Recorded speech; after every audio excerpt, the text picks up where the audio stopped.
നമസ്കാരം. Big boss Malayalam season 6 ഇപ്പോൾ ഒരു പ്രൊമോ നിങ്ങൾ കണ്ടിട്ടുണ്ടാവും. ജിൻഡോനെയും ഗബ്രീനെയും സ്പോട്ട് എവിക്ഷനിലൂടെ ലാലേട്ടൻ പുറത്താക്കിയത്. ഞാൻ അതിനെക്കുറിച്ചൊരു വീഡിയോ ഇപ്പോൾ ജസ്റ്റ് മുന്നേ ചെയ്തുള്ളൂ കേട്ടോ. പക്ഷേ അതിൽ ഞാൻ വിട്ടുപോയൊരു കാര്യം എനിക്ക് ജസ്റ്റ് തോന്നിയ സമയത്ത് നിങ്ങൾ ഡിസ്കസ് ചെയ്യാൻ വിചാരിച്ചോളൂ. നിങ്ങളുടെ അഭിപ്രായം കമൻറ്റ് ചെയ്യണം.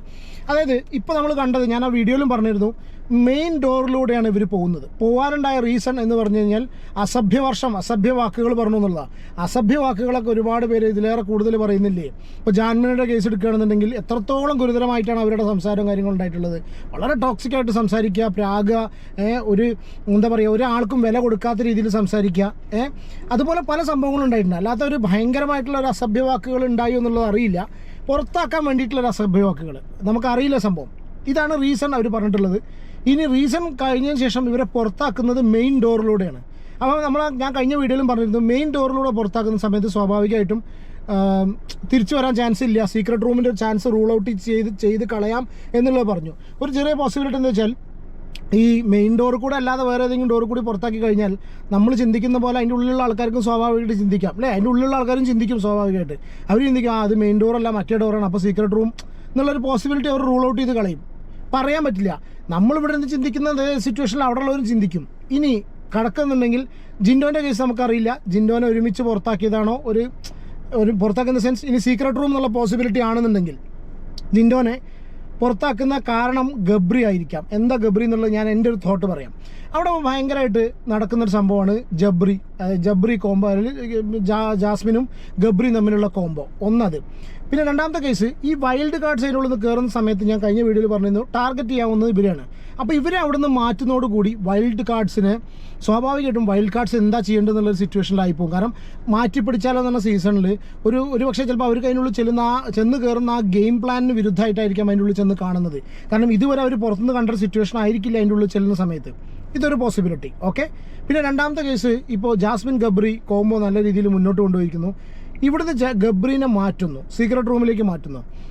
സ്വാഭാവികമായിട്ടും ഇപ്പോൾ ബിഗ് ബോസ് ചിന്തിക്കുന്നത് എങ്ങനെയാണോ നമുക്കറിയില്ല. ഗബ്രി പോകുന്ന സമയത്ത് ജാസ്മിൻ്റെതായ ഗെയിം പുറത്തേക്ക് എടുക്കുന്നു. പുതിയ വൈൽഡ് കാർഡ്സ് വരുന്നു. സ്പെഷ്യലി അതിൽ സായി കൃഷ്ണ വരുന്നു, സീക്രട്ട് ഏജൻറ്റ്. പിന്നെ ആ ഒരു നല്ല കാണാനൊക്കെ അത്യാവശ്യം ഭംഗിയുള്ളൊരു ചുള്ളൻ പയ്യൻ വരുന്നു. ഇത് വരുന്ന സമയത്ത് ഒരു പക്ഷേ ചിലപ്പോൾ ജാസ്മിൻ അങ്ങോട്ട് ചായാനുള്ള സിറ്റുവേഷൻ ഉണ്ടാവാം. ആ ഒരു ചായയിൽ ചിലപ്പോൾ ഗബ്രി സീക്രട്ട് റൂമിൽ ഇരുന്ന് കാണുന്നൊരു സിറ്റുവേഷൻ വരുന്നു. അത് കഴിഞ്ഞ് 2-3 ദിവസം കഴിഞ്ഞ് ഇറങ്ങുന്ന ഗബ്രി ഡെഫിനറ്റ്ലി ഒരു കുറച്ചെങ്കിലും അവൻ സ്ഥിരം ഊളല്ലാത്തൊരു വ്യക്തിയായിട്ട് അവന് തോന്നുക ആ ഒരു രീതിയിലല്ലെങ്കിൽ അവൻ ഡെഫിനറ്റ്ലി ഇതിലേറെ കൂടുതൽ ഇതിൻ്റെ ഒരു ഓപ്പോസിറ്റ് രീതിയിൽ ജാസ്മിനോട് റിയാക്ട് ചെയ്യാൻ ചാൻസ് ഉണ്ട്. ഇതൊന്ന്. പക്ഷേ ഇവിടുന്ന് പുറത്തു പോകുന്ന ജാസ്മിന് വളരെ ക്ലിയർ ആയിട്ട് അറിയാം ഒരു സീക്രട്ട് റൂമിൻ്റെ പോസിബിലിറ്റി ഉണ്ടായിരിക്കും എന്നുള്ളത്. പറയാൻ പറ്റില്ല. അല്ലെങ്കിൽ ഇങ്ങനൊരു കാര്യത്തിന് ഇത്ര പെട്ടെന്ന് ഇവരെ പുറത്താക്കേണ്ട ഒരു ആവശ്യം ഉണ്ടായിരിക്കില്ല. അവിടെ ജാസ്മിൻ്റെ ഒരു കളി ഉണ്ടായിരിക്കും. അപ്പോൾ എനിക്ക് തോന്നുന്നത് ഇവർ പുറത്ത് പോയിട്ട് ഇപ്പോൾ സീക്രട്ട് റൂം എന്നുള്ള സിറ്റുവേഷൻ വരികയാണെന്നുണ്ടെങ്കിൽ തന്നെ ഒരു ഷോർട്ട് പീരീഡ് ആയിരിക്കാൻ ചാൻസസ് വളരെ കുറവാണ്. സീക്രട്ട് റൂം ആണെങ്കിൽ തന്നെ ഒരു 2-3 ദിവസം അല്ലാതെ കുറച്ച് ദിവസങ്ങൾ നീണ്ടു നിൽക്കാനുള്ള ചാൻസ് ഉണ്ട്. 10-15 days till the time Gabri ഈ ജാസ്മിൻ്റെ ഗെയിം ചേഞ്ച് അല്ലെങ്കിൽ മാറ്റം അല്ലെങ്കിൽ സ്വഭാവ മാറ്റം എവിടെയൊക്കെ എവിഡൻ്റ് ആയിട്ട് കാണിച്ചു എന്നുള്ള രീതിയിൽ കാണിക്കാൻ അതായിരിക്കാമെന്നൊരു പോസിബിലിറ്റി എനിക്ക് തോന്നുന്നു. ജിൻഡോയുടെ കേസും ഈ ഗബ്രീനെ മാറ്റുന്ന സമയത്ത് സ്വാഭാവികമായിട്ടും അതിൻ്റെ കൂട്ടത്തിൽ ഇവർക്കൊരു കാരണം വേണമായിരിക്കുമോ എന്നറിയില്ല. കാരണം റിയൽ ആണെന്ന് തോന്നിപ്പിക്കാൻ വേണ്ടിയിട്ട്. അതുകൊണ്ടാണോ ഇനി ജിൻഡോനെയും കൂടി മാറ്റിയെന്നുള്ളത് കാര്യം നമ്മളറിയില്ല. ഞാൻ ജസ്റ്റ് തിങ്ക് ചെയ്ത സമയത്ത് ഞാൻ ജസ്റ്റ് ഒന്ന് ആലോചിച്ചപ്പോൾ എനിക്ക് ചെറിയൊരു പോസിബിലിറ്റി എനിക്ക് തോന്നിയതാണ്. അല്ലാതെ ഒരു പുറത്താക്കേണ്ട സിറ്റുവേഷൻ ഉണ്ടാവും എന്നുള്ളത് അറിയില്ല. നിങ്ങളുടെ അഭിപ്രായം കമൻറ്റ് ചെയ്യൂ. എന്തായിരിക്കാം ഈ ഒരു സ്പോട്ട് എവിക്ഷൻ? എന്തായാലും കുറച്ച് സമയം കൊണ്ട് അറിയാം. പക്ഷേ ഞാൻ കാര്യമായിട്ടൊരു കാര്യം പറയാം, ഇതുവരെ ബിഗ് ബോസ് നടന്നതിൽ ഒന്നിലും ഇത്ര ഭയങ്കരമായിട്ട് ഉണ്ടായിരുന്നില്ല. റോബിൻ്റെ കേസിൽ ആ സമയത്ത് ഞാൻ അങ്ങനെ പറയില്ല കേട്ടോ. ഓരോ സമയത്തും നമുക്ക് ഓരോ ഇതിങ്ങനെ തോന്നിപ്പോവും. കഴിഞ്ഞ സീസൺ കഴിയുന്ന സമയത്ത് നമുക്ക് തോന്നിപ്പോവായിരിക്കാം. കാരണം ഞാൻ ഭയങ്കര ആകാംക്ഷ ഉണ്ട് എന്താണ് നടക്കാൻ പോകുന്നത്.